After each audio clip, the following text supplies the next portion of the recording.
Hello, everyone, and welcome to the fourth of our community forums where we'll be talking about our plans for the summer and fall semester as a college. My name is Alicia Crow. I'm the Vice President of College Advancement, and I'll be facilitating our session today. A few housekeeping items before we get started. You're encouraged to send us your questions today via the chat feature. It's usually found on the right-hand side of your screen. There's a button you can click for Q&A. You can either message us privately or you can message on the chat feature. We'll answer your questions as they're typed in. I will also share with you that we have a full panel of folks here joining us today who will be able to answer questions, but if for some reason we can't get you quite the answer you need, I encourage you to type your email address and your phone number into the chat feature so we can follow up with you. Also, we will be recording our session today, and the recordings of the session will be posted to the NWTC website. In addition to questions that you may have that you'll be entering into the chat, we did have a few questions that were emailed to us ahead of the session, so I'll be reading those questions as well. With that, I think that's all that we need for housekeeping. Oh, we do plan for 1 hour today. We won't go over the hour time, but we do have 1 hour allotted for all of our questions. So at this time, I'll turn it over to our president, Dr. Jeff Rappin. Thank you, Alicia, and welcome to all of you who are listening. It's my pleasure to be able to talk to you about what we're doing. But before I do that, I want to thank all of the students who have persisted through the spring semester. Of course, none of us were really expecting that we were going to have to spend the last 8 weeks of the semester in an off-campus format. I'm particularly proud of you as students who have persisted. And most of you have now completed your studies, and most of you who are going to graduate have completed your studies and are going to be able to graduate. I know there are some that are still doing that, but by the time we get to June 26th, with very few exceptions, everybody will have completed the requirements that they were anticipating. So thank you very much for doing that, and thank you so much to our faculty and our staff who basically in a very short period of time converted their courses and their services from an on-campus format to an off-campus format. Of course, the big question really is, how long is this off-campus format going to happen? And is the summer and the fall going to be off-campus? A number of you, including a number of us, really want to have an on-campus presence. We really believe that that's important. And so, like you, we are wrestling with how to make that happen. First and foremost, of course, we want to make sure that all of our students remain safe and healthy and that our employees are healthy as well. To that end, we will be instituting some procedures in order to help assure that that remains the case, and I'll talk about those in a few minutes. We are a hands-on college, and many of you know that you learn best by actually doing. In fact, I think most learning is learned best by actually doing. And at a technical college such as ours, we have many, many laboratories and occupational experiences that students participate in order to be able to learn the skills and the craft necessary to engage in the career that you wish to engage in. So how do we balance that against this kind of push for separation and staying away from each other? It's a tricky balance. We at the college have committed that we are still going to offer in-person opportunities and classes for students, because I don't know about you, but I want to know that the person fixing my car, the person that's doing the engineering work, that's responsible for creating the products that I need, or the people that are providing the health services that I need, or the instructional technology, or the digital photography. I want to know that they actually have done it. One of the things that our employers that employ our graduates like most about what we do is that when they get a graduate, that graduate has had hands-on experience and is not just coming to them with book learning, but also is coming to them with having been able to apply that in real-world situations. And so we want to make sure that happens. That's what we are all about. That means we are going to have in-person classes. However, these in-person classes will look a little different, perhaps, than what you might be used to. First off, there may be fewer people in the laboratory because we will be maintaining social distance or physical distance of at least 6 feet. You probably will be limited as to which doors that you come in, and we will be asking that you wear masks. All of our employees wear masks. I know it's not fun to wear masks. I just had to wear a mask today as I got my hair cut. It was great to get my hair cut. I don't like wearing the mask, and now it's all full of little hairs. But nevertheless, I know that that I needed to keep those people safe that were in the place that was cutting my hair, as well as I needed to keep myself safe. The data on wearing masks is pretty persuasive, showing that people who wear masks are 70% less likely to pass on the COVID. And many times, if you have the COVID, you don't know about it at least for 2 or 3 weeks. And also, if you are wearing a mask, you are only 5% likely to actually get it from somebody else who's wearing a mask. So clearly, it's something that we're all going to learn to do and learn to live with. By the way, I've noticed that masks have become quite the fashion statement. So I'm looking forward to seeing what people are bringing in as face covering and masks. If you end up coming to our college and don't have a mask with you, we're going to be asking you to bring a mask the next time you're here, and we'll be giving you a disposable mask that you can wear that day. So this is going to be that important to us. We also will be cleaning our facilities every day, and in some cases after every class, depending on which equipment's being used and how frequently it's being used, in order to reduce the spread of the coronavirus. But most importantly, we will be offering these classes that have laboratory components or hands-on components in an in-person fashion. Wherever we can, however, we will be providing also off-campus instruction. So in many of your lab courses, you also have lectures or you have demonstrations that actually can be done at home and can be done through an off-campus format. In some cases, we've been able to provide some simulation equipment or simulation exercises that can also be done at home. And so wherever we can, we will be incorporating that into our lab courses as well. But most importantly, those of you who are in those kinds of courses can expect that you'll be spending time on campus, hands-on, because we are a hands-on campus. The second mode of instruction will be what we call blended. And in blended, these are typically courses that are can be taught, they're courses that do not have laboratory components. So they might be a course like English composition, they could be a course like Introduction to Sociology or Psychology. They could be a course on, medical terminology, but nevertheless, they are courses that do not require you to be in a lab setting. Our commitment there is to make sure that you have the opportunity to be on campus at least one day a week. So you'll know who's in your class and you'll be able to make establish peer relationships with them. The other day or days of the week in that class might be offered in an off-campus format. This is actually the kinds of off-campus that people sometimes think about. They think about, well, this is online. This is not really online. In many cases, you are participating in a class, much as I know our panelists and myself are doing this right now. I can see everybody that's in the class. I can see what they're doing. I can see their pets and their animals and their houses.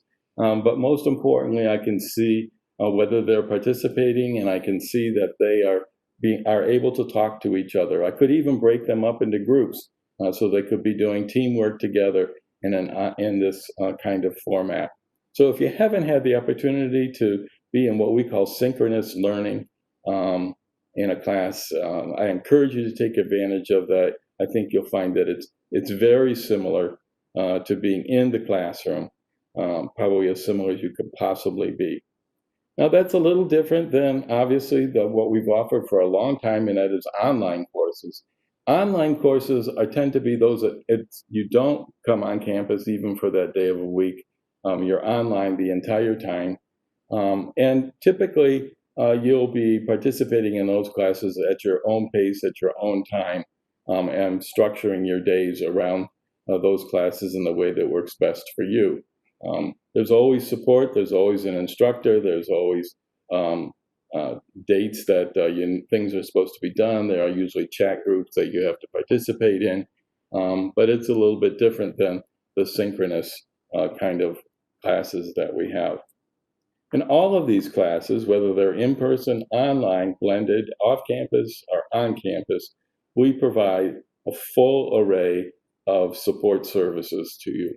So everything from, of course, making sure that you complete your admissions process, can get the paperwork in, can apply for financial aid, get your financial aid, but also importantly, we provide tutoring and academic coaches. We have an early alert system that would help us identify students such as yourself that may be having trouble. Maybe you didn't pass the first test, or maybe you didn't do as well as you wanted to do in the first exam or essay or whatever. Perhaps you've had some other issue come up. We have this early alert system that faculty let us know that, hey, this student may need some help, and our advisors reach out to you, or our academic coaches reach out to you. You know, our number one goal is for you to be successful. We know that you've made a very important decision, and that decision was to invest your time and energy and resources into getting an education at NWTC. And our goal is to do everything we possibly can in order to make sure that that happens. That could be providing you support for your classes because you're having trouble with certain concepts. It could be providing food because for whatever reason you're running low on food in your household, or it could be providing you support and advice in terms of issues you might be having at home that are getting in the way, whether it be taking care of your children or it be a mental health issue. I don't know if you're aware, but at least a third of our students at any college, typically during the course of their education, will experience some mental health issues, depression, anxiety, the stress. There's a lot you have going on in your life. And of course, now it's compounded by the fact that we've got this coronavirus that we also have to deal with. So we have counselors that are available to you. They're available on the campus and off the campus, online and face to face. So, and then of course we provide career services. Can't figure out, well, what program really works for you, or maybe you decide once you start that, I don't know if I really like this occupation that I thought I would like. Is there something else that I could do? And we have people here to help you figure that out. Now, the really exciting part, I think, is that we've arranged for you to do all of this in a no-risk enrollment environment. Typically, if you were to enroll at the college, you pay an application fee. You would end up paying for your tuition, or at least in part, if not in whole, before classes start. We've turned that around. One, we're going to waive the application fee. There will be no application fee, at least through August the 1st. So, get out there, make your application. Two, we're not going to require that you are asked that you pay anything until at least 5 days into the class. That will allow you to come, and if it turns out not to be what you thought it was going to be, or not to be something that you think can work for you, you can leave the class. We no negative record. We won't be doing withdrawal. It will be like you hadn't even started. If for some reason you had paid, we'll refund your money, no questions asked. We will, during that first week, make sure you have the books or the tools that you need during that week so that you can be successful. And so essentially, it'll be no risk to you. Give it a try. So what I like to say to people is, reserve your spot. Make sure that you're going to be able to take that class at the time and place that you want to take it. And then once that time comes, you'll be able to evaluate. If things have changed, you can say, no, that's not for me. As I say, no questions asked. So no risk enrollment. Take advantage of that. If you want to know more, always go onto our website, nwtc.edu. You can click under admissions, or you can look at our scrolling banner. We'll let you know what's going on with the coronavirus, what's going on in terms of how to enroll. And then one of the really neat ways is to use the chat room. Down on the bottom of that screen, you'll find a chat function, and you can click on that and immediately be connected with somebody that will talk to you. Now, what happens if you don't have access to a computer, or you don't have access to the internet, and some of our students don't? Please call us at 498-5444. That number will get you into our call center. And everything that I have mentioned can be done through the call center, from making an application to filing for financial aid, to registering for classes, and they'll help you through that process. So please take advantage of that if you don't have access to the computer, or perhaps you're even just uncomfortable because this might be the first time in which you've ever had to enroll in the college. It's always easier sometimes to have somebody walk you through that process the first time. Some of you have talked about, we've heard from students saying they're just waiting to find out if classes will be offered on campus. And I'm here to tell you that our classes will be offered on campus. We will be doing more off campus, but in all cases, students are going to be able to be on campus at one point or another in order to get the education that they need. So with that, I'll be glad to take any questions that you might have and be able to help you get on your way to a strong and successful career. So again, if you have questions, go ahead and type them into the chat feature at this time. And I'll start by reading some of the questions that we received by email prior to today. So the first question is, if in-person classes will be held in the fall, will class sizes be limited? Yes, class sizes will be limited because in order to maintain physical distancing, we need to allow for people to be 6 feet apart. And when we go into our classrooms, what we find is that we're probably going to have to reduce the number of people in a classroom by about half. So our largest classrooms are basically handle 24 to 32 people. So those would come down to 12 to 16 people. And in some cases, they may be even smaller depending on the configuration of the class. The good thing about that, of course, is that sometimes people are overwhelmed when there's lots of people there. When there are few people there, that allows an instructor to give each student more time and more individual attention. So while I would like to fill up those classrooms with more people, this is actually a silver lining for you as a student, that these classes are going to be even smaller. Will students be required to wear masks, be tested, or vaccinated? Well, of course, we don't have a vaccine yet, and I don't anticipate, or we're certainly not planning, that a vaccine will be available throughout this entire next academic year. We also will not be doing temperature checks, with the possible exception in some of our health science programs, where there's some really close person-on-person contact. There might be some temperature checks taken. We want you to experience what you might very well experience when you go to work in that particular occupation. Temperature checks are done more frequently in health service occupations. But for the rest of our students, no, those won't be occurring. The data is somewhat incomplete in terms of how effective temperature checks really are. On the other hand, we will be requiring students to wear masks. I talked a little bit about that already, and we will be requiring our employees to wear masks. If I wasn't in this room with just one or two other people who are already 6 feet away, I'd be having my mask on as well. It's I think it's something that we're all going to probably learn to live with, particularly over the course of the next year. If I cannot attend class because I am ill, will that affect my grades? Will teachers be understanding and provide options?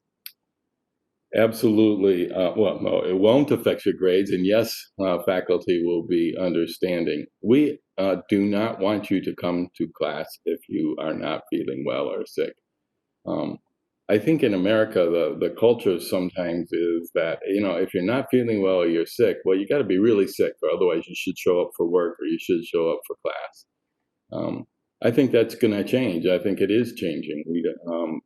We want to make sure that you stay healthy and get healthy if you're not, and we don't want you here passing on whatever illness that you have. That said, when you miss some days, we'll be working with you in order to make up that time lost, to make sure you can learn the things that need to be learned in order for you to be successful in that class. So please don't worry about, oh, what if I get sick? I'm going to get way behind. And most importantly is if you do get sick and you do get behind, don't give up, don't quit. We've got people to help you get back on track, and we will make sure that that happens. Will the building be open this summer for students in summer classes for individual studying or small group studying? For the most part, the building is only open this summer to support some of the classes that are running this summer. We're still in the process of coming out of this pandemic, if you will. I mean, just today I heard about another, 500 plus cases. So we're limiting the number of people who can be in the building primarily to those who are in a class. If there is small group work required for that class, that will be happening in the building or within that classroom itself as we try to keep the numbers of people moving around the campus somewhat limited. Now that will loosen up a little bit in the fall, but for the most part, even in the fall, we will expect students to stay primarily in the buildings in which their classes are occurring. But we will have space in each of those buildings where students can sit down and work together in small groups or in teams, or access computers if they don't have computers at home. We'll just have that happen in each of the buildings as opposed to having to go to some central place. Will there be food service on campus? We don't want students congregating in large groups, and so we will be closing the commons, which is where people could go to get lunch. In lieu of that, we're making sure that each of the areas that our students are limited to based on the courses that they're taking will have adequate vending, so students can buy food there. And of course, you can always bring food on campus. We're fairly liberal in terms of being able to eat that food, even in your classrooms, if that's what you need to do. Just use common sense, for instance, don't bring in hot coffee that will spill all over your keyboard if you're using the keyboard. So that's the way we'll do that at least through the end of December. I have allergies. Will I be sent home if I have a cough or runny nose? Well, no, of course, if you have allergies, which I'm one of those that has allergies, we don't want that. But we will be dependent in part on you being honest with us about, that you do have allergies. One of the things about handling this particular coronavirus is it's going to require all of us to be frank and honest with each other and upfront. I can create space where you're 6 feet apart. I can limit what doors you can come in. We can space out how frequently you can come in. We can send people home that are sick if they come here. Hopefully they don't. But in the end, it's going to depend on you as a student to engage in those activities that, to stay 6 feet apart and to monitor yourself and keep yourself home if that's what needs to happen. Will there be study abroad next year? Unfortunately, we do not anticipate any study abroad next year. We think study abroad is a great opportunity. However, in this next year, the uncertainty of how this pandemic is going to progress across the various countries in the world, as well as the ways in which each country is handling this, even ourselves as the United States, and limiting the numbers of visas and people and travel back and forth in and out of the states, just makes us too concerned and reluctant to start sending students overseas. Certainly, if you're starting your education here or you don't finish your education by the end of the academic year, hopefully in the following year we'll have study abroad back in place. Will the library be open? The library is, frankly, is virtually open almost all the time because most of our holdings now are virtual.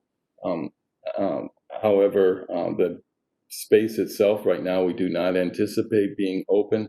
Instead, the spaces that we will provide for in each of the buildings will have access to library holdings and resources, computers, many of the things that you would have at the library.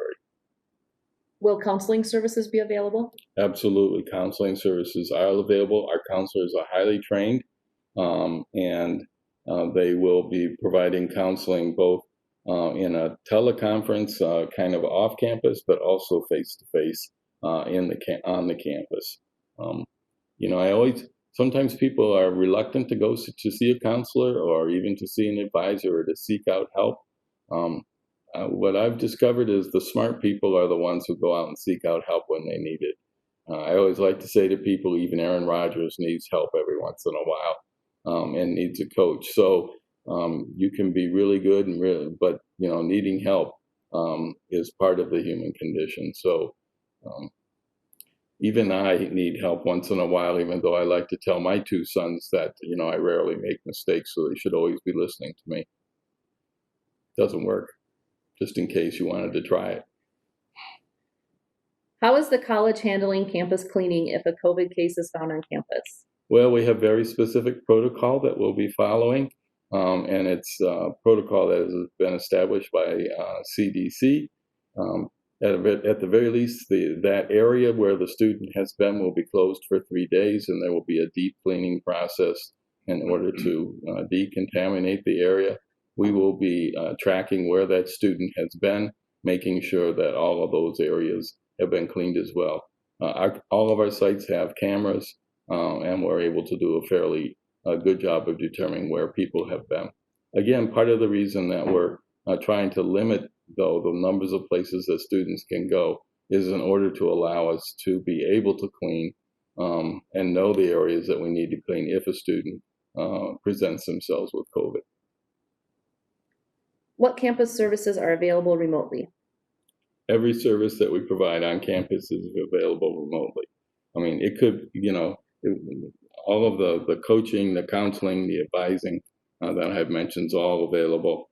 But also we have services for students that, an emergency comes up and suddenly their car breaks down or they run out of money to buy gas, or perhaps, as I mentioned before, it's the end of the month and for whatever reason you're not able to get food that you need to get, or you don't have clothing in order to do the interviews. All of those things we can make available to you. We do make available to you both in the off-campus and on-campus way.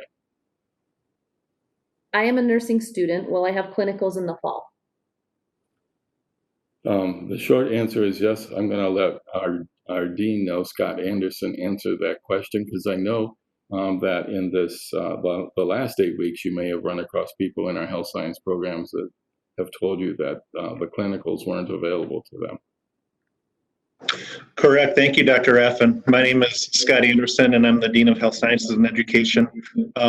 You are correct. When this pandemic first started to unfold, our clinical sites did limit student access so they could prepare their facilities.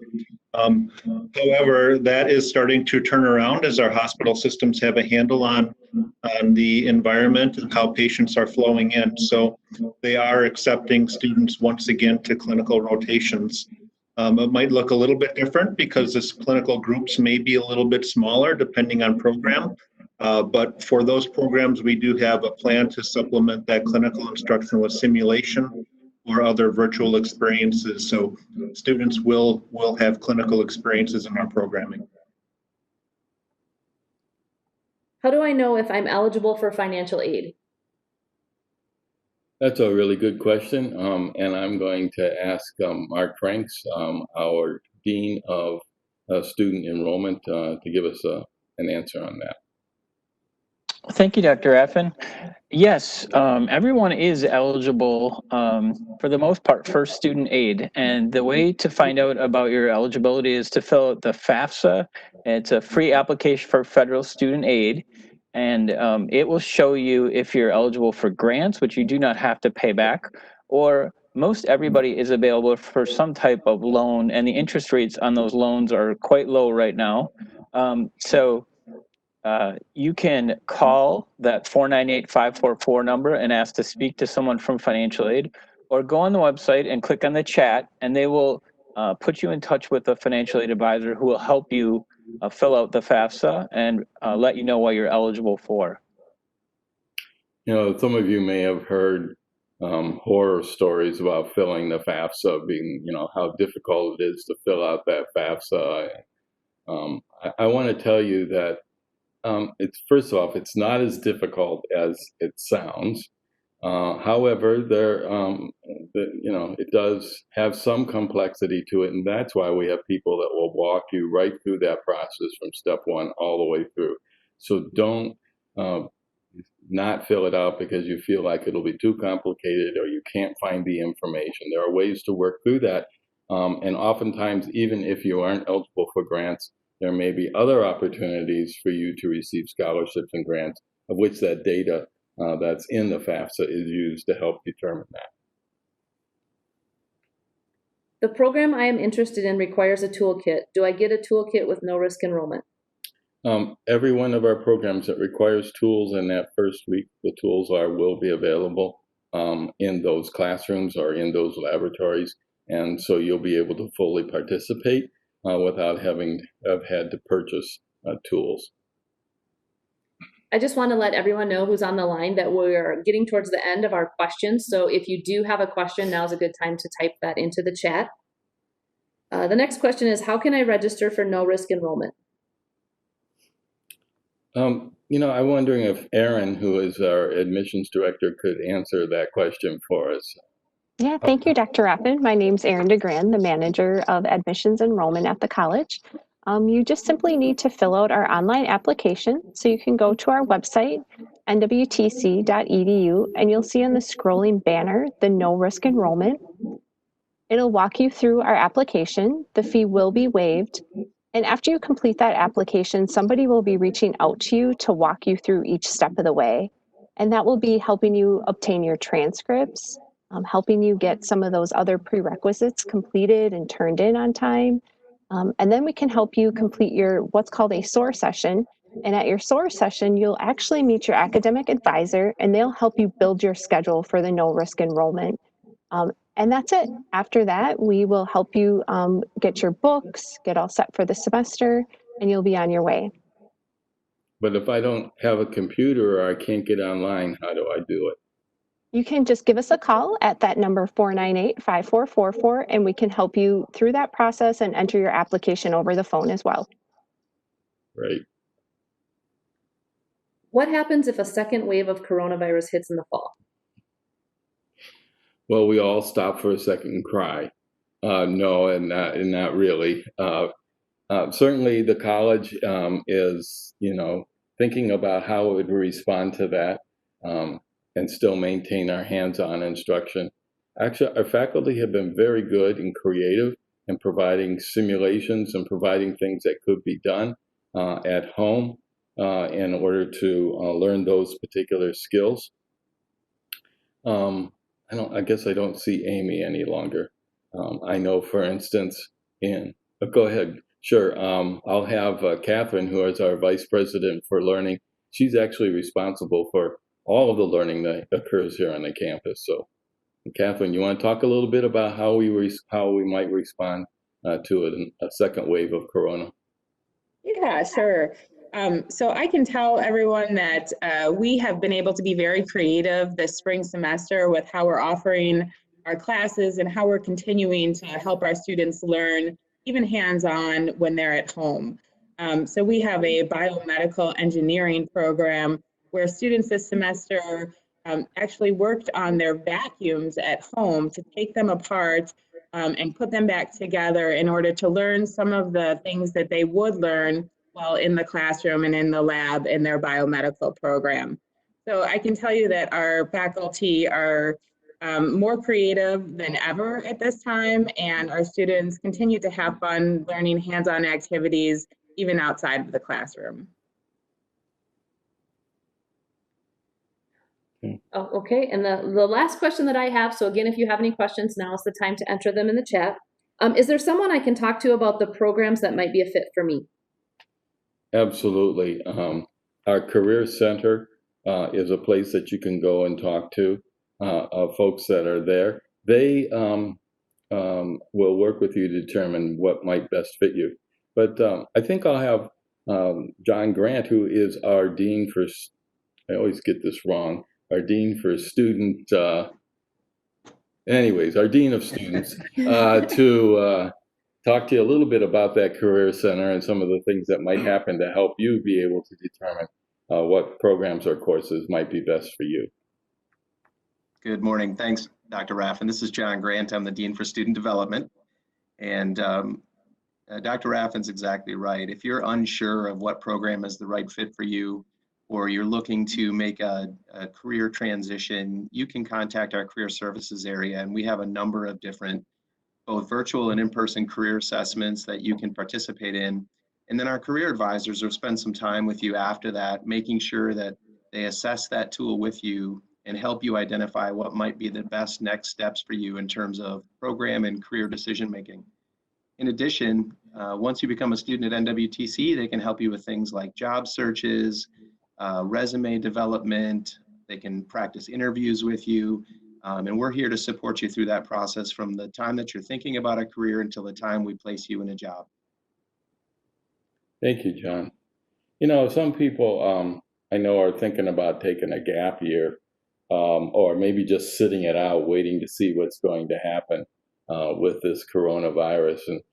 And it strikes me that if you're thinking of doing that, that it makes sense perhaps that to take a course or two or three over the course of the year, because those courses, if you pick the right ones, can transfer to the university, can go in a number of different ways. I'm wondering, Heidi Thomas, who is responsible for what happens in general education, why would I want to take any of those general education courses? First place, I don't even like general education to begin with, but why would I want to take them during the summer or certainly in the fall? Thanks, Dr. Raffin. My name is Heidi Thomas. I'm the Associate Dean in our General Studies Department. I love general education. The way I think about it is there's two analogies that come to mind. One is if you think about a building, the very first thing you do is you build a foundation. And that foundation allows you to build bigger, higher, wider, things like that. It really provides a solid base for how you can move forward, whether in your program or your career. So it provides critical thinking skills, how to solve problems, how to write effectively, things that we know our employers within our district really value in all of our students, no matter what program or career they choose. Another way you could think about it is the sports side of things. In baseball, the fundamentals of base running or batting are something that even our professional baseball players practice every single day. You learn that in Little League, but you need those skills even in the World Series. Those are skills that carry you throughout your education, throughout your career, and therefore you're going to need them at some point. Get started on it now. Are these, sometimes when I took these courses in high school, I could never figure out, you know, how I would ever use this or how they would apply. Are these courses somehow related to the skills that I'm going to learn and the occupations I'm interested in? Absolutely. Our faculty are very good at doing what we call in education contextualization, a fancy word for saying, how do I apply this writing skill, to my work as a welder or a scientist or a dental hygienist. These are skills and ways our faculty work across the college to understand how they can use it in their programs and then apply that as they're learning that skill in the very first semester or two of their education. If I take science courses like maybe chemistry or anatomy and physiology, not even really knowing what physiology is, but somebody told me I was going to have to take that. Do these courses relate to our occupations here? And then are they as good as those that I would take if I went to the university? Yes. Karen, maybe you could answer that question for us. Yeah, so our courses certainly do transfer. We do know that our faculty work with actually the University of Green Bay and other campuses to make sure that the rigor is there and just as applicable to one another's. And I would add that we do have equipment and staff and faculty that are equivalent to those larger universities. We have well-equipped labs that provide a wide variety of lab experiences. Great. Sounds interesting. Scott, did you have a comment to add to that? No, I didn't have a comment. My lights turned off. I wonder if that was what you I told me. was so still, so I had to turn my lights back. So, sorry. There's a danger of sitting still in your office while being on a WebEx. Yeah. Trying not to fidget. Oh. All right, well, we don't have any more questions on the chat. So I don't, if there's anything somebody would like to add from our panel?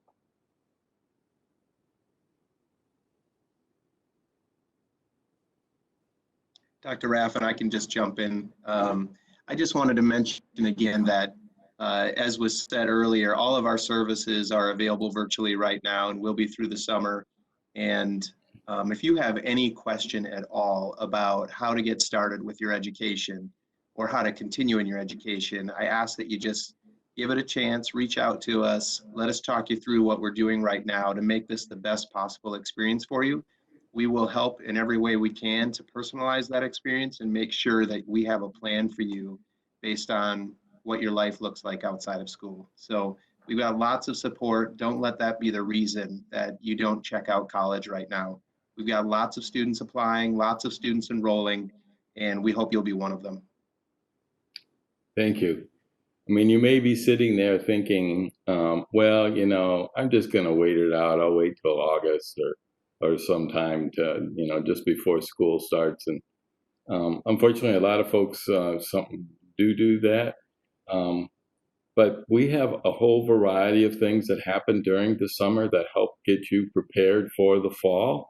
And you miss a lot of those if you wait.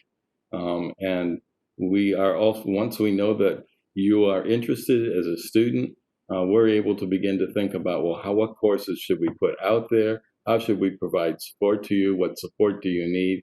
And we are better ready to meet your needs. So remember, this is no risk enrollment. All you have to do now is make out the application, or if you've already done the application but haven't registered for classes yet, please go ahead and register for those classes. There is no risk on your part. You don't have to give us a dime, and we will already beginning to go to work for you to make sure that you are successful.